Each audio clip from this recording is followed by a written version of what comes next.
At 2:13 in the morning on a rainy Tuesday, my phone rang from a number I did not recognize. I almost let it go to voicemail. Then I saw the caller ID. County Police Department. When I answered, my 16-year-old granddaughter was sobbing so hard she could barely breathe. "Grandpa," Lily whispered, her voice trembling with a terror that no child should ever have to feel. "Please don't be mad." "She put Mom's necklace in my backpack, Grandpa." Then she called the police. What Monica, my new daughter-in-law, did not know was that 3 weeks earlier, I had already caught her wearing a fake version of that exact same necklace at a charity gala. I did not shout. I did not threaten anyone over the phone. I simply walked to my study, opened the bottom drawer of my oak desk, and took out the black leather briefcase I had not carried since the day I retired from the bench. I spent 30 years of my life sitting as a county judge, listening to liars and narcissists try to talk their way out of the cages they had built for themselves.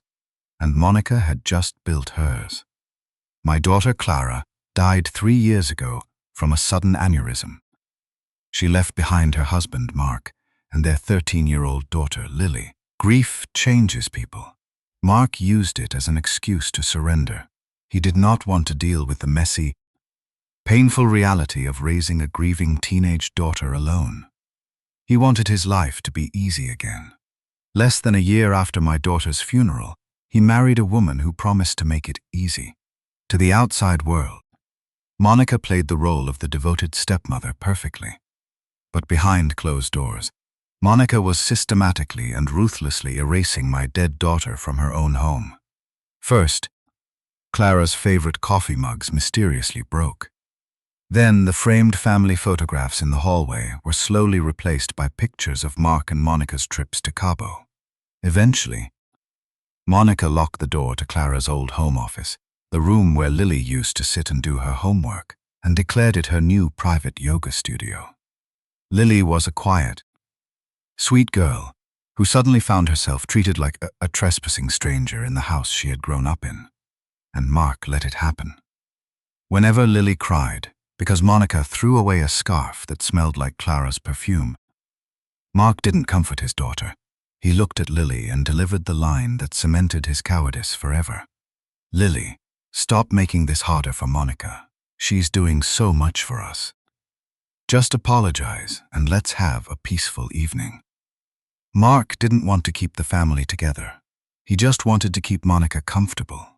But there was one piece of Clara that Monica could not easily throw away. The Clara Pendant, a custom-made diamond necklace I bought for Clara when she graduated from law school. The back of the platinum setting was engraved. For Clara, for Lily after her. The pendant was legally bound by the county probate court to be held in trust until Lily turned 18. Mark had no legal right to sell it or give it away, which is why 3 weeks ago, my blood ran cold at the Dallas Children's Hospital charity gala. Monica walked in wearing a deep emerald evening gown, resting against her collarbone, glittering under the crystal chandeliers. Was my dead daughter's $50,000 necklace. As a retired judge, I do not act on impulse. As they walked past me, I noticed the stones were throwing off excessive, rainbow-colored flashes, the undeniable signature of cheap cubic zirconia. I could not prove it from across a ballroom, but I had spent enough years around evidence to know when something deserved a closer look. At 8 o'clock the next morning, I hired a private investigator in Houston. Over the next 3 weeks, he compiled a dossier of bank records, pawn shop security footage, and text messages. I knew exactly what Monica had done. I was not waiting for her to hurt my granddaughter. I had already scheduled a meeting with the district attorney's office for Thursday morning to present the evidence of theft. Monica simply made the mistake of striking 48 hours too early. And as I drove toward the police precinct with my briefcase in the passenger seat, I realized something. Monica did not know it yet, but my daughter had left behind more than memories. She had left behind a judge who kept every single receipt. It takes a special kind of sociopath to frame a child. but Monica had choreographed her performance flawlessly. As I drove through the rain-slicked streets toward the county precinct, I already knew exactly how she had executed her trap. When a narcissist wants to destroy someone, they don't do it quietly. They need an audience. And for Monica, Mark was the perfect, gullible spectator. Earlier that evening, the house had been quiet. Lily had finished her homework and was in her bedroom reading. Mark was downstairs in the living room watching television. Suddenly, a piercing shriek echoed from the master bedroom. Monica came rushing down the staircase, her face pale, her hands trembling. She played the role of the violated victim to absolute perfection. She told Mark that someone had been in their room. She told him her jewelry box had been ransacked, and then she immediately planted the poison. "It's Lily," Monica sobbed, burying her face in Mark's chest. "I saw her coming out of the master hallway earlier. Mark, she took it. She took the necklace." Any real father would have stopped the accusation right there. A real father would have said his daughter wasn't a thief. But Mark was terrified of his wife's tantrums. Instead of defending his child, he marched upstairs with Monica right behind him and threw open Lily's bedroom door. Lily was sitting on her bed, wearing an oversized pajama shirt and sweatpants. She looked up in confusion as her father stormed in, demanding to know where the necklace was. "I don't know what you're talking about," Lily said, her voice shaking as Mark began tearing through her drawers. "Dad, stop! I didn't take anything." "Check her backpack," Monica whispered from the doorway, her eyes gleaming with a sick, triumphant light. "I bet she hid it into her school bag." Mark grabbed the heavy canvas backpack sitting by Lily's desk. He unzipped the main compartment, reached inside, and pulled out a glittering diamond pendant. Lily froze. The air was sucked out of the room. She stared at the necklace dangling from her father's hand, completely paralyzed by the sheer audacity of the setup. "I didn't put that in there," Lily screamed, scrambling off the bed. She grabbed Mark's arm, her eyes wide with panic. "Dad, I swear to God, she put it there." "She must have put it there when I was in the shower." Mark looked at the necklace. He looked at his weeping wife in the doorway, and then he looked at his terrified, desperate daughter. "It's right here in your bag." "Lily," Mark said. His voice wasn't angry. It was exhausted. He sounded like a man who just wanted the inconvenience to end. "Why would you do this? Why do you always have to make things so difficult?" Before Lily could say another word, Monica pulled her cell phone out of her pocket. She didn't call a family meeting. She didn't suggest therapy. She dialed 911. 15 minutes later, a county patrol car pulled into the driveway, its red and blue lights flashing against the windows of the house. 2 uniformed officers stepped into the living room. Monica presented the stolen necklace and explicitly stated its value, $50,000. In the eyes of the law, the theft of an asset worth $50,000 is not a misdemeanor. It is grand larceny. It is a felony offense. Because of Monica's deliberate valuation, the officers had no choice. They approached my 16-year-old granddaughter, grabbed her arms, and pulled them behind her back. Lily began to hyperventilate.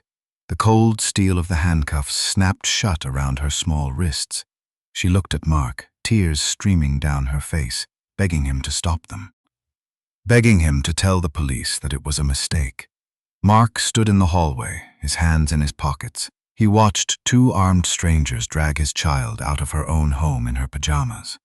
He didn't raise his voice. He didn't demand they take the cuffs off. He just let it happen, because standing up to the police would have meant standing up to Monica. And Mark was a coward. When I finally arrived at the precinct 20 minutes after Lily's phone call, the fluorescent lights of the lobby buzzed with a harsh, sterile hum. A desk sergeant pointed me toward the juvenile holding area. I pushed the heavy metal door open. My granddaughter was sitting on a cold steel bench. Her oversized pajama shirt swallowed her small frame.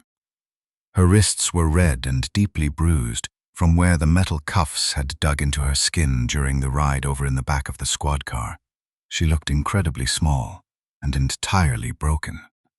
But what made my chest tighten with a fury I had not felt in 30 years on the bench was not the police. It was the fact that Mark was standing on the opposite side of the room.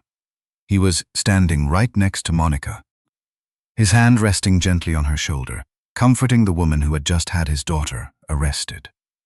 Judge Monroe. Monica sighed as I walked in, pressing a manicured hand to her chest. She looked impeccable, completely unfazed by the hour. I am so sorry to drag you out here. We loved her like our own. But stealing a $50,000 necklace from your own family, there have to be consequences. Monica turned to Lily, her voice dropping into a tone of absolute venom. Your mother is gone, Lily. That necklace was wasted sitting in a box for a girl who only uses grief as an excuse. I didn't look at Monica. I looked at Mark. You let them put cuffs on her? I asked, my voice dangerously flat. Mark shifted uncomfortably, avoiding my eyes. He stared at the linoleum floor. The necklace was in her bag, Elias. The officers found it. What was I supposed to do? You were supposed to be her father, I said. Lily looked up from the metal bench. Tears were streaming down her face. She looked at the man who was supposed to protect her from the monsters of the world. Dad, please, Lily whispered, her voice cracking. You know I wouldn't steal Mom's necklace. She put it in my backpack. I saw her. Mark could not even look at her. He rubbed the back of his neck, his face twisting in annoyance rather than grief. Lily, stop making this harder for Monica, Mark muttered, his words slicing through the room like a blade. Just admit it. She is trying to help you. If you didn't take it, then why was it in your bag? That was the moment my granddaughter stopped crying. Not because she was no longer scared, but because the last parent she had left had just crossed the room to stand with her accuser. The betrayal in Lily's eyes was absolute. She looked down at her bruised wrists and said nothing else. Monica smiled, a faint, victorious smirk curling the edge of her lips. She thought she had won. She thought the old judge was going to accept the tragedy and take his delinquent granddaughter home in shame.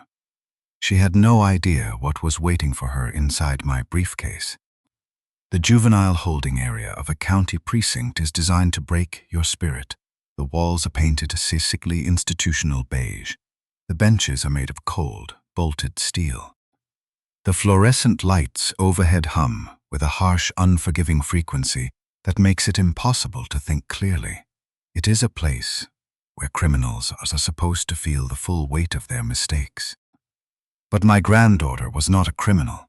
She was a grieving 16-year-old girl, and she was currently absorbing the agonizing realization that the man she called her father was a coward. Monica had just won the first round. By forcing Mark to scold his own daughter in front of the police, she had established total dominance over the narrative. Lily sat on the steel bench, shivering in her thin pajama shirt, staring at the concrete floor. She had stopped crying. The terror of being arrested had been entirely eclipsed by the soul-crushing weight of her father's betrayal. Detective Grace Harlan walked into the room, holding a clipboard and a clear plastic evidence bag. Inside the bag rested the heavy, glittering diamond pendant. Mr. and Mrs. Vale, Detective Harlan said, her voice carrying the practiced, neutral authority of a veteran investigator. I need to go over the next steps, because the alleged stolen property is valued at $50,000. This falls under grand larceny. Even though Lily is a minor, the severity of the charge means she cannot simply be released with a warning. She will have to be processed. Process! Mark asked, his voice wavering. For a split second, the reality of what was happening seemed to pierce through his fog of denial. Wait, you mean she has to stay here? Overnight? She will be held in juvenile detention until an arraignment hearing can be scheduled, Detective Harlan explained, unless, of course, the victim chooses not to press charges. Mark immediately turned to his wife. Monica, please. She's learned her lesson. Being in cuffs, riding in the squad car. That's enough, right? We can just take the necklace back and take her home. For a fleeting moment, Lily looked up, a tiny, fragile spark of hope flickered in her eyes. Maybe her father was finally going to protect her. But Monica was a predator, and predators do not let their prey walk out of the trap. Monica's face hardened. She crossed her arms, her diamond wedding ring catching the harsh precinct light. She looked at Mark not as a husband, but as an obstacle she needed to clear. "Take her home?" Monica asked, her voice dripping with venomous incredulity. "Mark, are you out of your mind? She stole $50,000 from me. She violated our home. She has been completely unstable since Clara died, and you just want to take her back so she can do it again? She's a child, Monica," Mark pleaded weakly. "She's my daughter, and I am your wife," Monica snapped, stepping directly into his personal space. She lowered her voice, but she made sure every syllable was audible in the quiet room. "I have spent 2 years trying to fix this broken family. I have put up with her disrespect, her tantrums, and her constant attempts to make me feel like an outsider. I am done, Mark." Monica pointed a manicured finger at Lily. "I do not feel safe in the same house as her. You have to make a choice, right now. It's her or it's our marriage. It's her or it's the peace of our family." The room went dead silent. Lily looked at her father. She didn't beg this time. She just waited for him to answer. Mark looked at the floor. He looked at the evidence bag in the detective's hand. He looked at his furious, beautiful new wife. And then he looked at his daughter. "I'm sorry, Lily," Mark whispered, his voice cracking. "But Monica is right. You need serious help. More help than I can give you at home. I think it's best if you stay here tonight." Lily didn't scream. She didn't cry. She just closed her eyes and leaned her head back against the cold concrete wall. In that exact moment, the Mark veil that had raised her ceased to exist. He was just a stranger standing in the room. Monica let out a long, theatrical sigh of relief. "Thank you, Mark. You are doing the right thing for her." "Detective, my husband and I would like to move forward with the charges. In fact, we believe Lily might be a danger to herself. We would like to formally request that she be held for a psychological evaluation." Detective Harlan frowned slightly, but she lifted her pen to note the request on her clipboard. "Excuse me," I said. My voice wasn't loud, it wasn't angry, but the absolute, commanding stillness of it made everyone in the room turn to look at me. I had stood quietly by the door for the last 15 minutes. I had watched Monica spin her web. I had watched Mark dig his own grave. When you are building a case against a narcissist, the most effective strategy is to let them talk until they have locked themselves into their own lies. And Monica had just thrown away the key. I walked slowly across the linoleum floor and stopped at the steel table in the center of the room. I set my black leather briefcase down. The heavy brass clasps gleamed under the fluorescent lights. "Are you quite finished, Mrs. Vale?" I asked softly, not taking my eyes off her. Monica blinked, momentarily thrown off balance by my complete lack of panic. "Judge Monroe," she said defensively. "I understand you're upset, but the evidence—" "I am not upset, Monica," I interrupted. "I am simply waiting for you to finish committing perjury." I turned my attention to the detective. "Detective Harlan," I said, my voice shifting back to the measured, authoritative cadence I had used for 30 years on the bench. "My name is Elias Monroe. I served as a county judge in this district for 3 decades. Before you process my granddaughter, and before you log a formal complaint from that woman," I placed my hands on the brass clasps of my briefcase. They opened with a heavy, satisfying click. "I believe you need to verify the chain of custody for the item in that evidence bag," I said, opening the leather lid. "Because if you process Lily tonight, you will be arresting a 16-year-old girl for the crime of possessing her own property." The silence in the juvenile holding area was no longer the heavy, suffocating silence of a victim being crushed. It was the sharp, breathless silence of a trap springing shut in the opposite direction. Mark looked confused. Lily wiped her eyes, staring at me with a tiny, desperate flicker of hope. Detective Harlan frowned, her eyes darting between me and the heavy diamond pendant, resting inside the plastic evidence bag. "Judge Monroe," she began, trying to maintain control of her precinct. "I understand this is a highly emotional family situation, but Mrs. Vale formally reported this item stolen from her jewelry box, and my officers found it concealed inside your granddaughter's backpack. What do you mean by chain of custody?" I did not raise my voice. The law does not move faster because a man is shouting. It moves faster when the paperwork is already waiting on the table. "Detective," I said calmly, reaching into my open briefcase. "In my 30 years on the bench, I presided over hundreds of property disputes. I do not make accusations without a paper trail." I pulled out a thick, legal-sized manila folder. The sound of the crisp paper rustling seemed unnaturally loud in the quiet room. 3 weeks ago, I began, looking directly at Monica, whose perfectly powdered face was beginning to lose its color.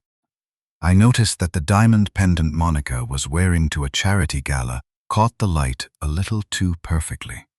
It looked exactly like the one I bought for my daughter, Clara, on the day she passed the bar exam. I opened the folder.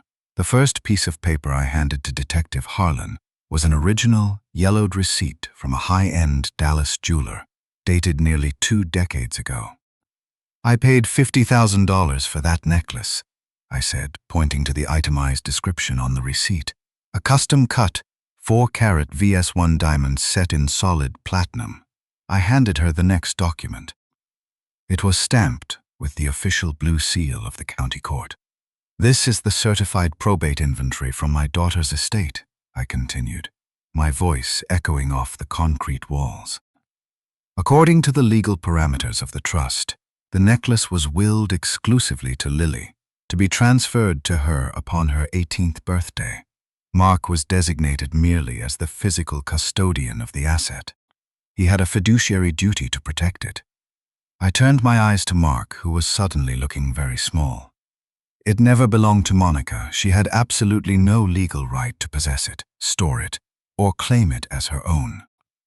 "Mark gave it to me," Monica snapped, her voice pitching up an octave. The elegant facade was cracking, revealing the desperate, cornered narcissist underneath. She grabbed her husband's arm, her fingernails digging into his sleeve. "Tell him, Mark. Tell them. You said I could wear it for special occasions. It's family jewelry." Mark looked at the floor, his face flushing a deep, humiliated red. He could feel the eyes of the detective burning into him. I just let her borrow it, Elias," he stammered, rubbing his temples. "She liked it. I didn't think it was a big deal. It was just sitting in a box." "It is a very big deal, Mark," I said, my voice dropping to a dangerous whisper, "because my daughter's necklace was unique." I pulled out a close-up photograph from the folder and slid it across the steel table to the detective. "When I bought the Clara Pendant," I said, "I paid the jeweler an extra $500 to engrave the back of the platinum setting. The inscription reads, 'For Clara. For Lily after her.'" Detective Harlan immediately lifted the plastic evidence bag. She held it up toward the harsh, buzzing fluorescent lights of the ceiling, squinting as she flipped the heavy pendant over to examine the flat back of the setting. The room held its breath.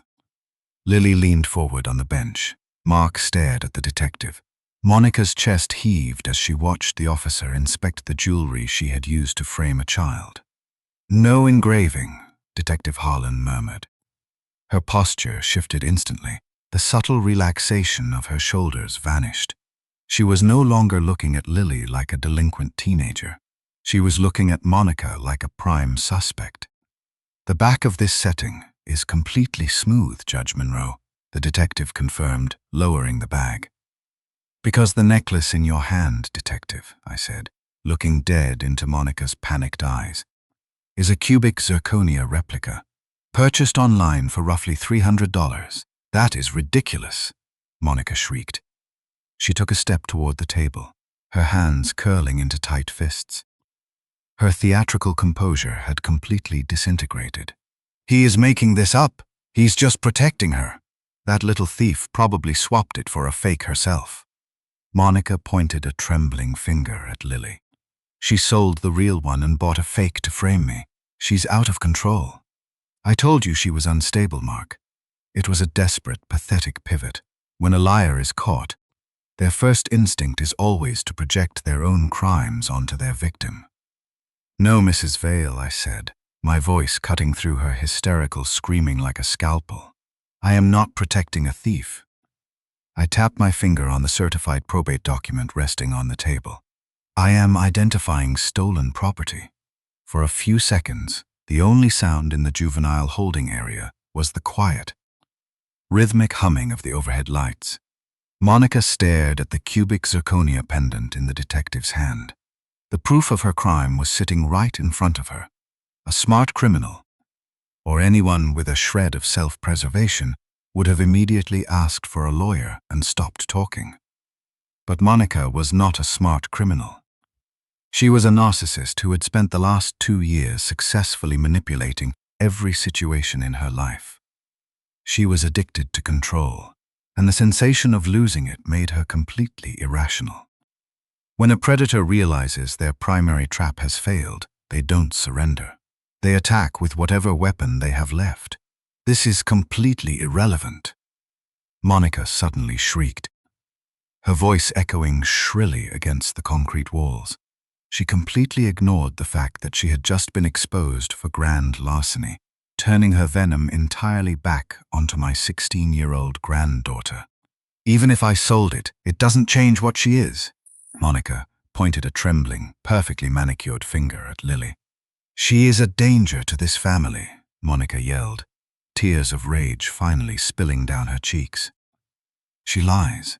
She acts out. She makes everyone around her miserable. She ruins this family every single day, and I am not going back to a house where I have to lock my bedroom door at night. Lily flinched as if she had been physically struck. She looked desperately at her father. Dad, Lily whispered, her voice trembling. Dad, please say something. Tell them she's lying. Mark stood frozen. He looked at the evidence folder on the table. He looked at his screaming wife. He looked at his terrified daughter in handcuffs. And then he looked at the floor. He chose the easiest path. He chose cowardice. Seeing that Mark was not going to stop her, Monica pushed her advantage to the absolute limit.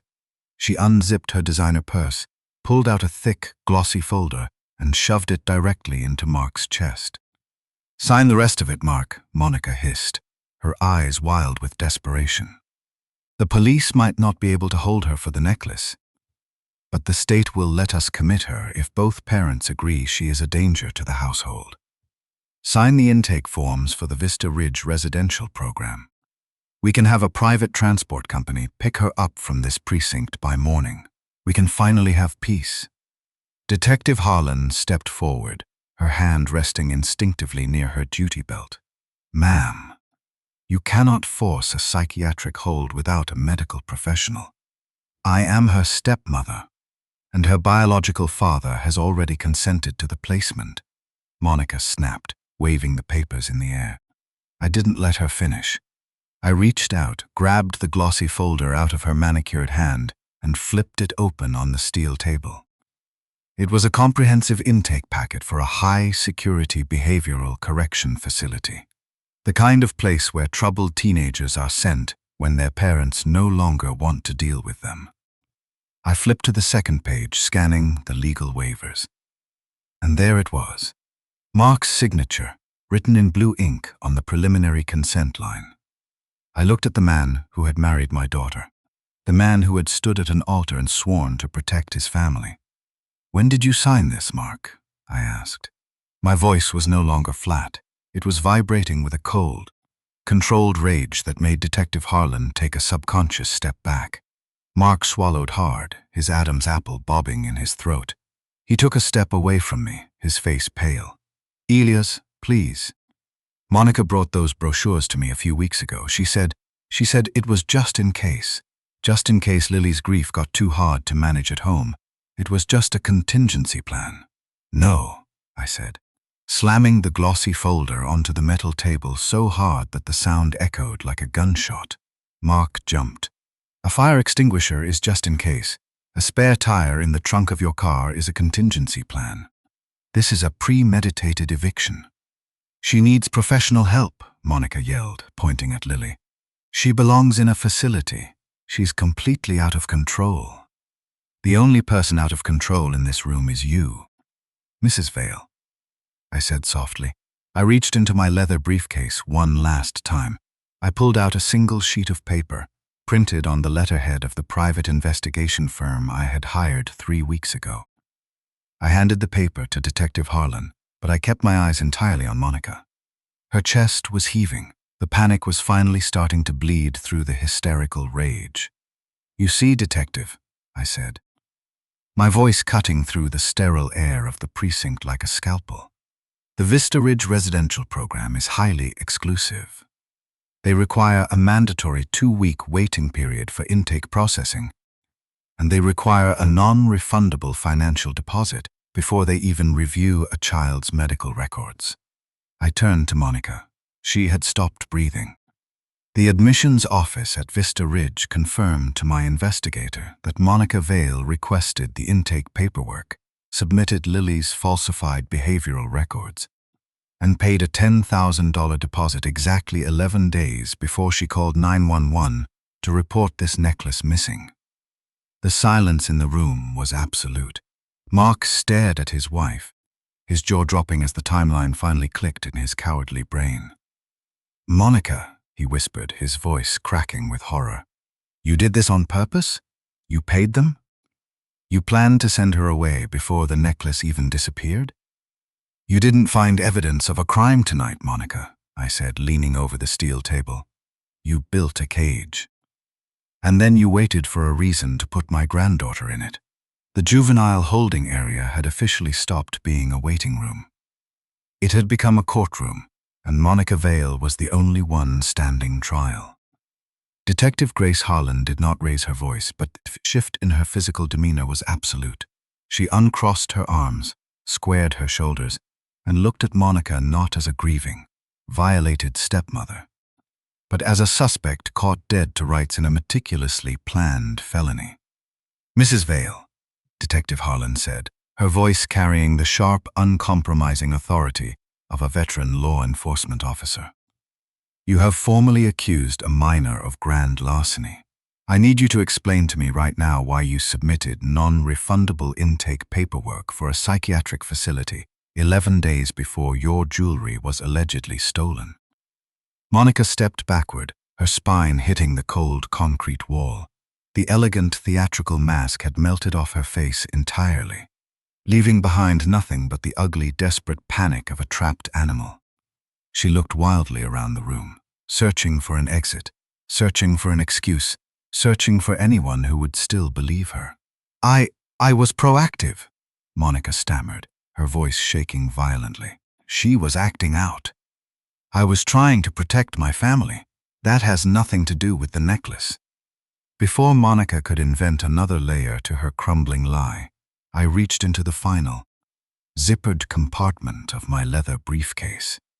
"It has everything to do with the necklace, Monica," I said, "because sending my granddaughter away was the only way you were going to survive." I pulled out the final 3 documents my private investigator had procured and laid them side side on the steel table. "You see, Detective," I said, pointing to the first piece of paper. "When Mark married Monica, he didn't realize she came with a significant amount of unsecured debt.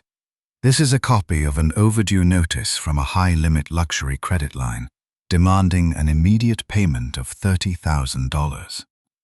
Mark stared at the paper, his eyes widening. "Monica, you told me those accounts were closed before the wedding." Monica didn't answer him. She couldn't even look at him. "She needed cash, Mark. And she needed it quickly," I continued, tapping the second photograph.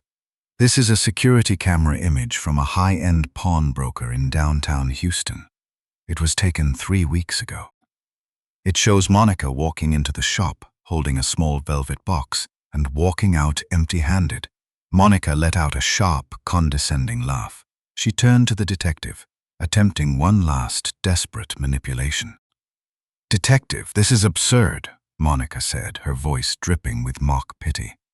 "You're really going to believe a retired judge with a vendetta over a grieving stepmother?" He's been obsessed with ruining my marriage since the day Clara died. That could be any velvet box in that grainy photo. I didn't argue. I simply slid the final document toward Detective Harlan. And this, I said, my voice dropping like an anvil, is a copy of a bank deposit slip provided by that same pawnbroker. It shows a wire transfer of $35,000 deposited directly into an account registered under Monica's maiden name. She sold Clara's authentic diamond pendant to pay off her credit card debt, bought a $300 cubic zirconia replica to cover her tracks, and then framed my granddaughter to get her out of the house. Why? Mark whispered, his voice cracking under the weight of his own blindness. Why Lily?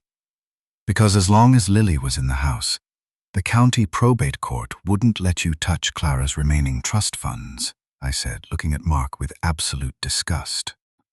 She needed the girl sent away to a facility so you would sign the hardship release. She needed you to liquidate the rest of Clara's estate to fund her lifestyle. The silence in the room was suffocating. Every single piece of the puzzle had clicked into place.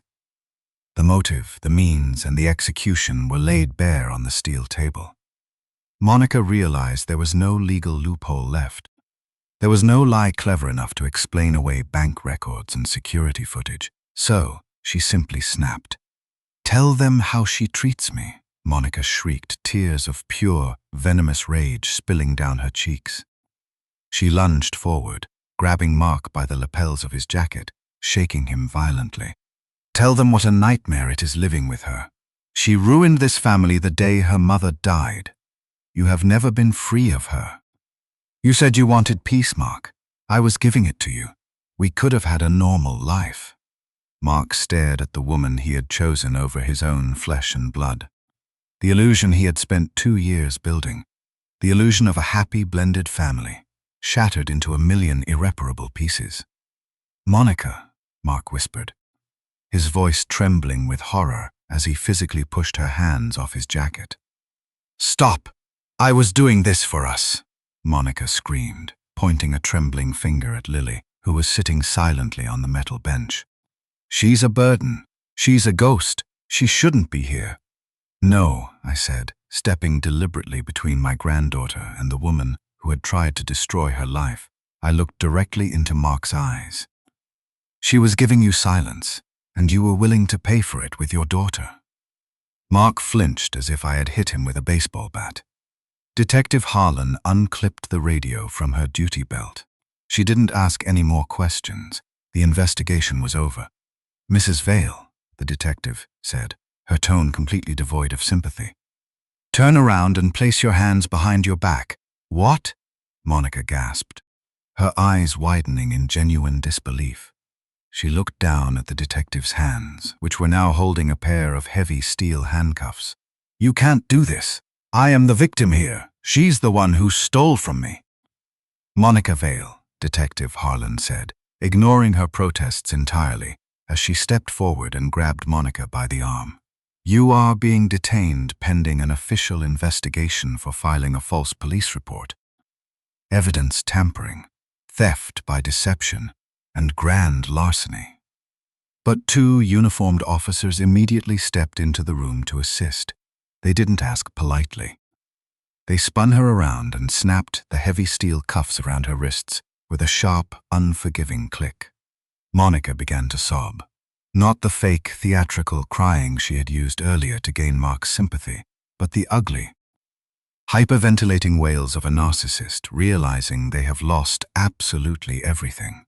As the officers dragged her toward the heavy metal door, Monica locked eyes with me. Her makeup was smeared down her cheeks. Her designer dress was wrinkled. She looked exactly like what she was, a thief who had finally been caught. Earlier that night, when she thought she had won, Monica had stood in this very room and demanded that Lily be punished. "There have to be consequences," she had said. I looked at the heavy steel cuffs biting into her wrists, mirroring the exact bruised red marks she had forced onto my granddaughter. "You were right about one thing, Monica," I said quietly. making sure my voice carried over her hysterical sobbing as the officers pulled her into the hallway. Consequences do teach quickly. There is a specific kind of silence that exists inside a courtroom. It is not the panicked silence of a police station or the uncomfortable silence of a broken home. It is a heavy, absolute silence. It is the sound of consequences arriving. At 9 o'clock the next morning, I stood in County Court for an emergency custody hearing. Monica was not present. She was currently sitting in a holding cell 2 blocks away, waiting to be arraigned on 4 felony charges. The only person sitting at the opposing counsel's table was Mark. He looked terrible. His suit was wrinkled, his tie was slightly crooked, and there were dark, purple bags under his eyes. He had spent the entire night pacing the halls of the police station, calling defense attorneys for his wife, and realizing that his entire life had gone up in flames. But Mark was still holding on to one delusion. He thought he could still fix things with Lily. He had hired a high-priced family lawyer who stood up and immediately tried to paint Mark as a tragic victim. The lawyer argued that Mark had been manipulated by a sociopathic partner. He argued that Mark was a loving, biological father who had simply made a mistake under extreme duress, and that returning Lily to his care was the only way to heal the family. I sat at the petitioner's table, with Lily sitting quietly beside me. I did not interrupt the lawyer. I let him spin his narrative of the devoted, victimized father. When it was my turn to speak, I stood up. The presiding official was Judge Elena Ramirez. 20 years ago, she had been a young prosecutor trying her first cases in my courtroom.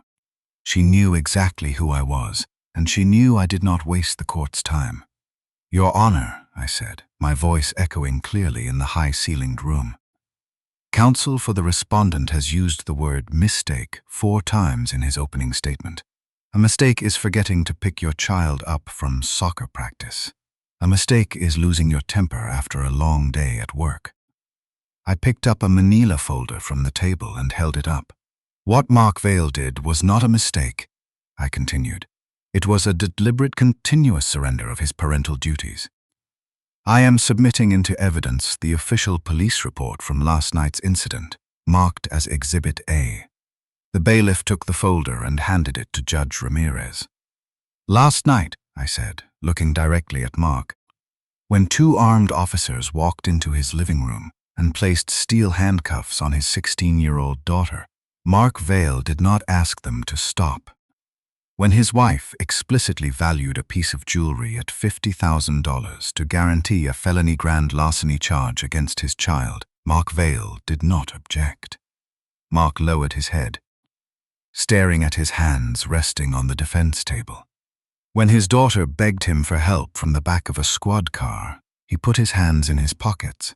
I said, my voice rising just enough to fill every corner of the room. And when we arrived at the precinct, Mark Vale looked at his terrified, traumatized child and told her to stop making things harder for Monica. He then formally agreed with his wife's request to place a psychiatric hold on my granddaughter, based on intake paperwork he had already signed weeks prior. Mark's lawyer stood up quickly. "Objection, Your Honor. My client was unaware that the facility intake was pre-funded by his wife. He signed the preliminary consent under the false impression that it was merely a contingency plan for grief counseling." "Overruled," Judge Ramirez said sharply, glaring at the defense table. "Sit down, counselor." She turned the pages of the police report, her expression growing darker with every line she read. "A father's job is not to be comfortable," I said, looking up at the bench. "It is to be a shield. When the monsters came for his daughter, Mark did not fight them. He opened the door, invited them in, and helped them build the cage. A man who will sacrifice his child to buy peace with his wife does not deserve the title of father. He is merely a bystander, and Lily has suffered enough bystanders." I sat down. The silence in the courtroom was suffocating. Mark looked up at the judge, his eyes pleading for a sympathy he was never going to receive. Judge Ramirez closed the file.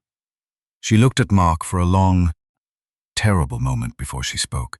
Mr. Vale, Judge Ramirez said, her voice laced with an icy contempt. In my time on the bench, I have seen parents make terrible choices out of addiction, poverty, or sheer ignorance. But what you demonstrated last night was something far more insidious. You demonstrated a gross, cowardly negligence of your most fundamental biological and moral duty. Mark opened his mouth to speak, but the judge raised her hand, silencing him instantly. You allowed a minor child to be falsely arrested, handcuffed, and publicly humiliated in her own home because you lacked the spine to stand up to your spouse. Judge Ramirez continued, her words striking like physical blows. You then conspired to have her committed to a behavioral facility without a shred of medical justification. You are not a victim of manipulation, Mr. Vale. You are an accomplice to abuse. Judge Ramirez picked up her pen. Effective immediately, she declared, writing on the official order. I am issuing an emergency suspension of Mark Vale's physical and legal custody of the minor child, Lily Vale. Temporary emergency guardianship is hereby granted to her grandfather, Elias Monroe, pending a full review. Furthermore, I am issuing a temporary restraining order prohibiting Mr. Vale from contacting Lily until a full psychological evaluation of his fitness can be completed. She picked up her wooden gavel. This hearing is adjourned. The gavel struck the sounding block with a sharp, echoing crack. Mark collapsed back into his wooden chair, burying his face in his hands. He had lost his wife to a jail cell, and he had just legally lost his daughter forever. I didn't look back at him. I put my hand gently on Lily's shoulder, and together we walked out of the courtroom. When a narcissist falls from grace, they do not fall quietly. And when they fall in a society that feeds on reputation, the impact is devastating. By noon the following day, Monica Vale's name was no longer whispered as the devoted, charitable stepmother at the Dallas Children's Hospital Board meetings. The details of her emergency arraignment hearing had become public record. She wasn't just a thief. She was a woman who had systematically tried to destroy a grieving child to pay off her luxury credit cards. Within 48 hours, the charity board formally severed all ties with her. Her high society friends stopped answering her phone calls from the county jail. Her defense attorney tried to negotiate a plea deal, but the district attorney, armed with an ironclad paper trail and an angry retired judge pushing from the outside, refused to offer her any leniency. Monica is currently sitting in a cell, awaiting a trial that will likely end with a multi-year prison sentence. But the tragedy of Monica's greed was nothing compared to the tragedy of Mark's cowardice. Mark got exactly what he had bargained for: peace and quiet. He went back to the large, beautiful house he had shared with my daughter, and he found it completely empty.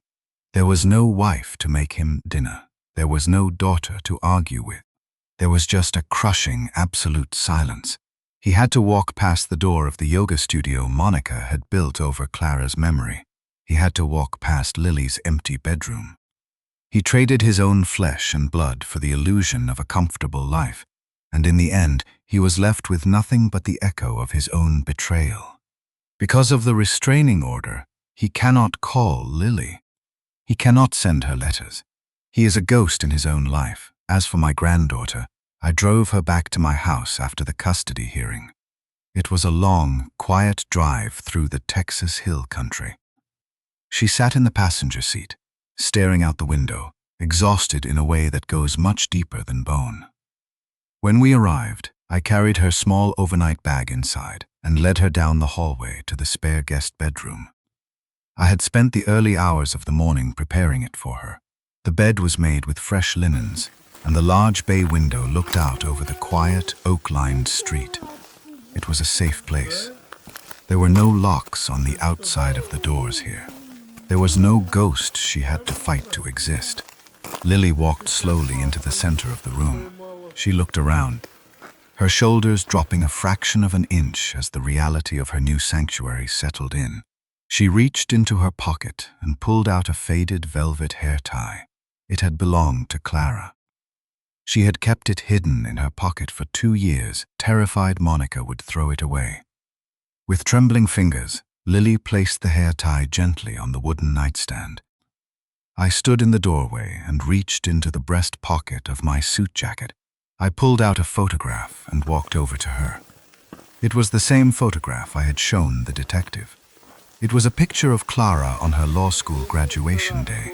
She was smiling, radiating a fierce, untouchable joy, and resting against her collarbone, glittering with a quiet brilliance, was the diamond pendant I had bought for her.